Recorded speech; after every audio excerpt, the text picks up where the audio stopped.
Father, it's me, Michael. I did it. I found it. It was right where you said it would be. They were all there. They didn't recognize me at first, but then they thought I was you.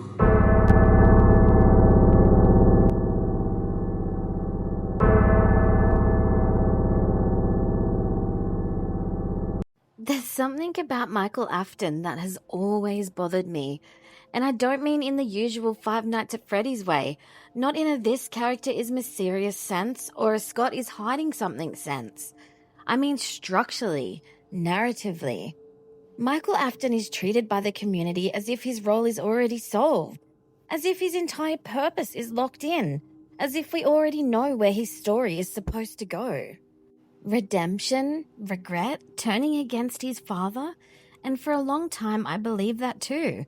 But the more information we get from the movies, especially the way the second movie ends, the more it becomes clear that something doesn't line up anymore. Because the movies quietly do something very dangerous. They remove the possibility of that arc even starting. Here's the core issue. People keep talking about Michael Afton as if he's a single continuous character whose journey is still ahead of time. But the movies don't actually treat him that way. They split him. Not physically, not explicitly, but narratively. There are two Michaels operating in this story. There is Mike Schmidt, and then there is Michael Afton. And those two names are not interchangeable. They are doing two completely different jobs. Mike Schmidt is cautious. He hesitates. He listens. He questions what's happening around him. When Mike Schmidt takes the night shift, it feels reluctant, like someone stepping into danger because they feel that they have to, not because they want to. Michael Afton doesn't sound like that. When Michael Afton speaks, there is certainty, ownership, inheritance. He doesn't talk like someone uncovering a nightmare. He talks like someone maintaining a legacy. And that difference matters more than people realize. Because when the community talks about Michael's redemption arc, what they're actually describing is Mike Schmidt's story, not Michael Afton's. And the movies confirm this by letting Mike Schmidt finish that arc. Think about what redemption actually looks like in Five Nights at Freddy's. It's not revenge. It's not violence. It's endurance. Staying when you should leave. Facing consequences instead of running.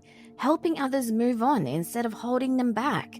Mike Schmidt does all of that. He takes the job no one wants. He stays through the horror. He protects Abby. He listens to Vanessa. He allows the children to move on. This is the redemption arc, and it already happened. And this is where I need to stop and say something very clearly, because this is the point where most theories break apart. Michael Afton cannot have a redemption arc in the movies. Not because the writers won't give him one, but because it already happened, and it already ended. Literally, Michael Afton cannot go back and become the FNAF 1 security guard. He cannot replay that role. He cannot restart that journey, because that already happened. In the games, Michael Afton's redemption arc starts in Five Nights at Freddy's 1, not later, not in Sister Location, not after some emotional realization. It starts the moment he walks into that office under the name Mike Schmidt. That is where the arc begins, and by the time the timeline moves forward, the arc is already over. So when people say, Michael will eventually redeem himself, or Michael will turn against William later, what they're actually doing is trying to restart an arc that has already been spent. It's already been used, already resolved, already closed. And this is the part that makes it unavoidable. In the movie timeline, FNAF 1 is already over before Michael Afton is even properly introduced as a character. That means the redemption arc didn't just happen, it happened off screen. It was already canned, already finished before Michael Afton ever steps into the story. So there is no version of this timeline where Michael Afton suddenly wakes up and decides to become the good guy the way people expect. That choice was already made, and it wasn't made by this Michael. That's why the movie splits them. That's why Mike Schmidt exists as his own narrative function, because the redemption arc needed somewhere to go, and it went to Mike. Michael Afton doesn't inherit guilt. He inherits belief, and belief does not lead to redemption. It leads to continuation. This is also why the Elizabeth argument collapses, because Elizabeth doesn't exist in this continuity. We see the Afton family photos. We see the hallway scene with Vanessa. 2 parents, 2 children, Michael and Vanessa. No missing sister. And Elizabeth's death is the emotional trigger that forces Michael's redemption in the games. Remove Elizabeth and you remove the trigger. No loss, no realization, no reason to turn on William. So if Circus Baby exists, and the movies clearly want her to, then she needs a different soul. And that brings us to Garrett. Garrett is not treated like a side tragedy. He's treated like a destination. Mike's dreams, the Golden Freddy child deal, the repeated implication that Garrett isn't gone, just unreachable. If Garrett is inside Circus Baby, then Sister Location becomes a rescue mission for Mike Schmidt. But Michael Afton doesn't see it that way, because Michael Afton isn't trying to undo the past. He's trying to preserve what his father built. When Michael talks about Freddy's, he doesn't sound haunted. He sounds proud. When he calls Vanessa the favorite, it isn't resentment. It's hierarchy. When he talks about continuing what his father started, it isn't confusion. It's devotion. It's not grief. That's belief. And once you view Michael Afton through that lens, Fazfest stops being nostalgia. It becomes ideology, a proof of concept, a declaration that Freddy's doesn't end with William. It evolves. And that's where this story really starts to turn dark. Once you understand that split, that Mike Schmidt and Michael Afton are no longer serving the same narrative purpose, Sister Location stops looking like a redemption story entirely. It becomes a collision. 2 intentions moving toward the same place.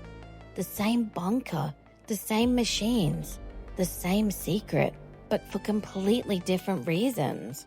For Mike Schmidt, Sister Location is about recovery. If Garrett is inside Circus Baby and everything in the movies points toward that being true, then this is the last place Mike would logically go. It's the only place left. He's already seen the spirits linger. He's already learned that the children can be trapped. He's already been showed that contact is possible. So for Mike, going underground isn't about curiosity. It's about hope. If he can free Garrett the way he helped the other children move on, then maybe the worst thing that ever happened to his family doesn't have to be permanent. But Michael Afton doesn't share that motivation. Michael isn't looking for forgiveness. He's looking for completion. This is where the game timeline and the movie timeline diverge in a really important way. In the games, Michael is used by Anid. He's tricked. He's hollowed out. He survives. And that survival becomes the catalyst for his revenge arc. But that arc relies on something the movies have already removed.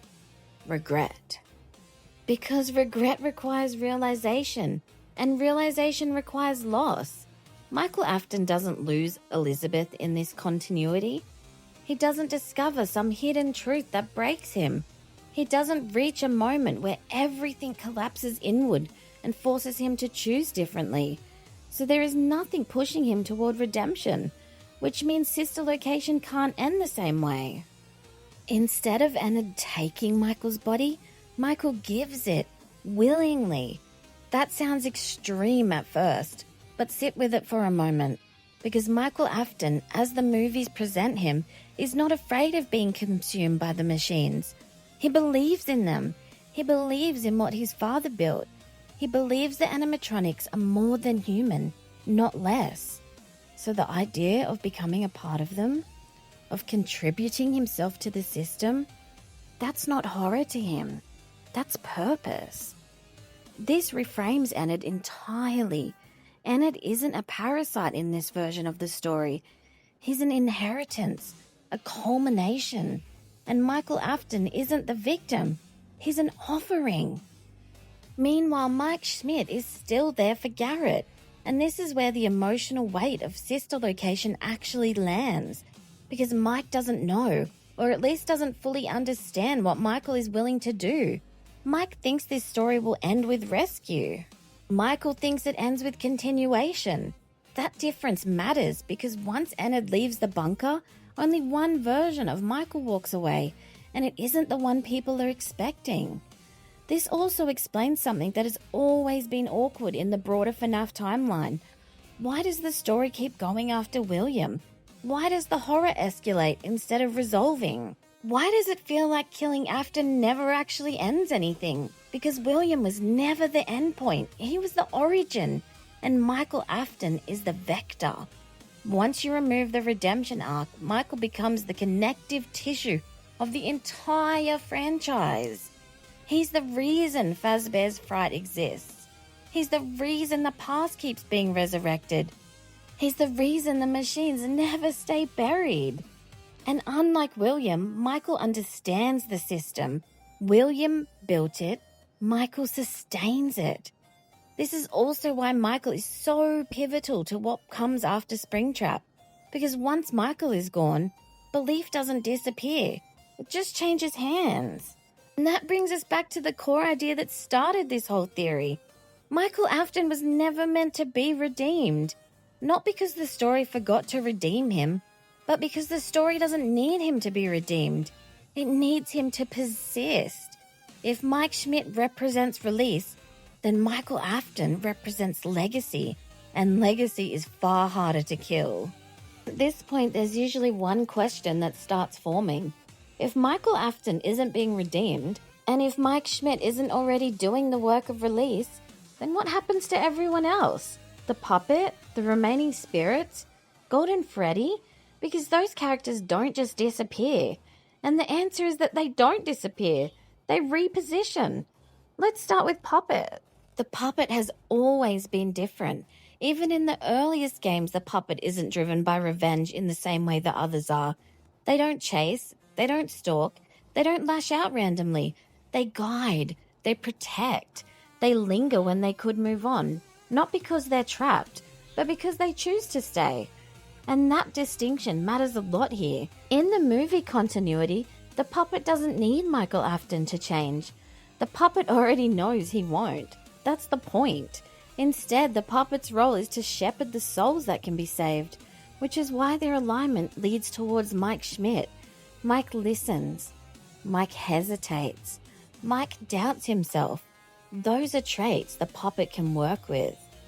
Michael Afton doesn't doubt. He believes. And belief is imperishable. This also reframes Golden Freddy, because Golden Freddy has always been the anomaly, the one who doesn't fully participate in the rules, the one who fades in and out of reality, the one whose presence feels conditional. And if Garrett is tied to Circus Baby, then Golden Freddy's role shifts.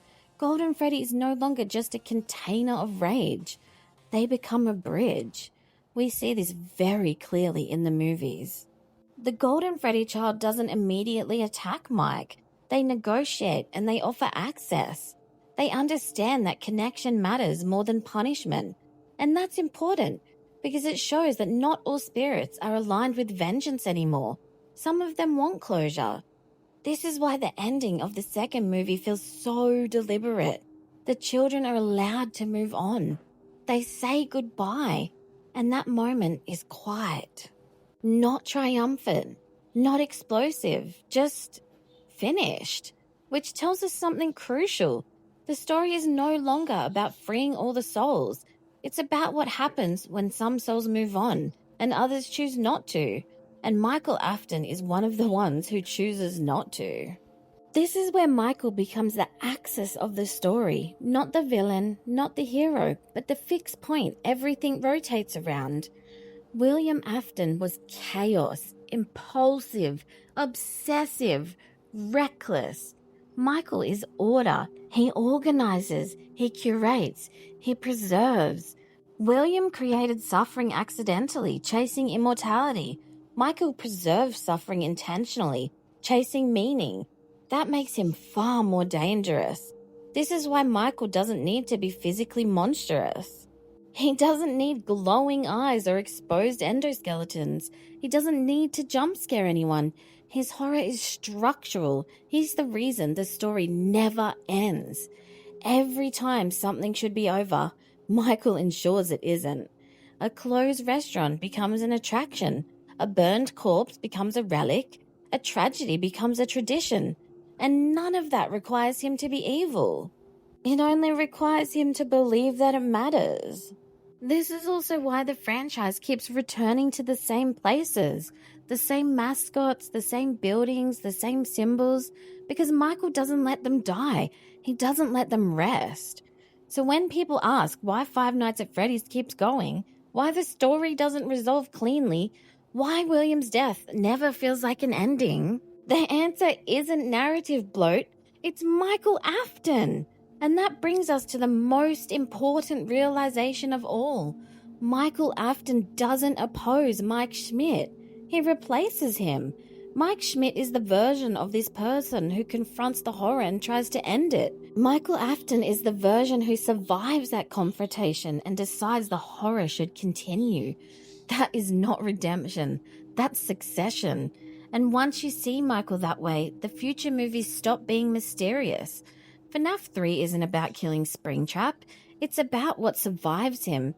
Sister Location isn't about escaping the bunker, it's about what leaves it, and whatever comes next won't be driven by rage. It will be driven by belief, and belief, once it's inherited, doesn't die easily. So when you zoom all the way out and you stop looking at individual games or individual movies in isolation, a very clear pattern starts to emerge. The Five Nights at Freddy's story does not move forward by resolving conflict. It moves forward by reassigning it. William Afton was never meant to be the final obstacle. He was meant to be the catalyst. The question the story keeps asking isn't how do we stop William? It's what survives him. And the answer, again and again, is Michael Afton. Michael Afton isn't important because he's tragic. He's important because he's stable. He doesn't unravel the way William does. He doesn't spiral. He doesn't lose control. He absorbs. He learns. He adapts. And then he keeps going. That's why the movies are so careful about how they frame him. He's never portrayed as overtly monstrous. He's never framed as the obvious threat. He's framed as reasonable. He talks about continuation, not domination, preservation, not obsession. And that's far more unsettling than rage. This is also why the story allows certain souls to move on. The children are not trapped forever. The goodbyes are real because the story isn't about eternal punishment. It's about what remains once punishment is no longer possible. William is removed, the children are freed, and still, Freddy's persists.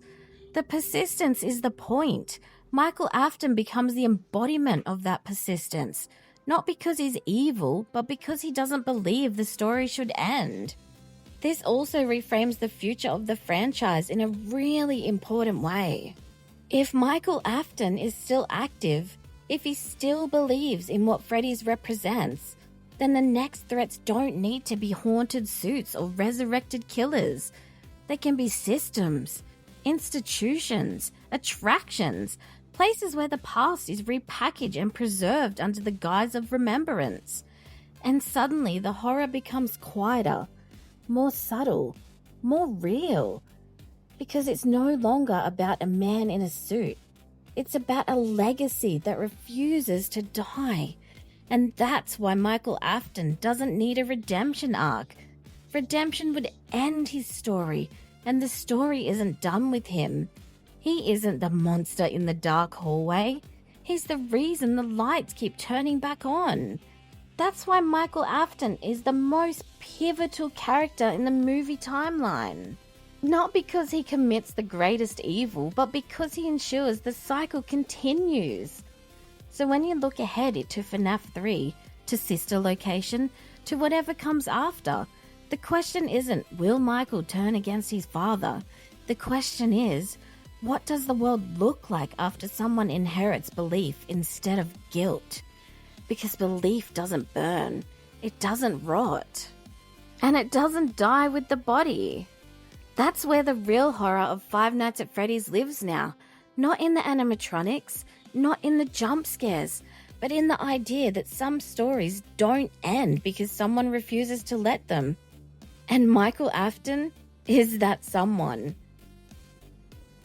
If this theory feels unsettling, that's intentional. If it feels like it reframes everything you thought you knew, that's the point. And if you completely disagree, I'd genuinely love to hear why, because this is the kind of theory that only gets stronger when it's challenged. I'm Bex, and I'd really appreciate a subscribe from you personally.